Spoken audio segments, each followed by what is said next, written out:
Despite the national outlook of finally being out of the recession, the housing market still has a lot to prove.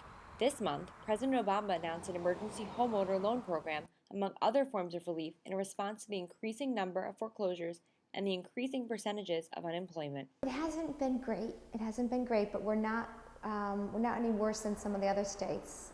For the most part, things have declined, dropped in price.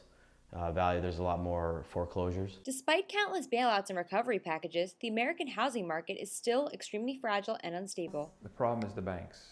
The banks won't lend the money. I personally think it's related to unemployment. They gave money out, too much money, and they made the market the way it is. It's not like it was 5 years ago, so mortgage approval is not as easy as it was, and you have to have good credit. You get a letter that says they're pre-qualified, but you don't know where that letter came from. Another problem the banks are faced with is the increasing amount of time foreclosed homes are staying on the market. The longer a house sits, the worse it becomes. They break in, they steal the plumbing, they steal the furnaces, the appliances, and then now the house value comes down even more. I think it's going to be slow to pick up, and I think what's going to happen is it's going to happen and we're not going to see it.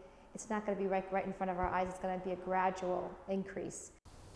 As the unemployment rate continues to rise, the housing market will continue to decline. Eric hopes that he can sell this house before it has the words foreclosure stamped across the sign, making it one of the over 4 million homes in the United States foreclosed on. In New Haven, Samantha Meyer.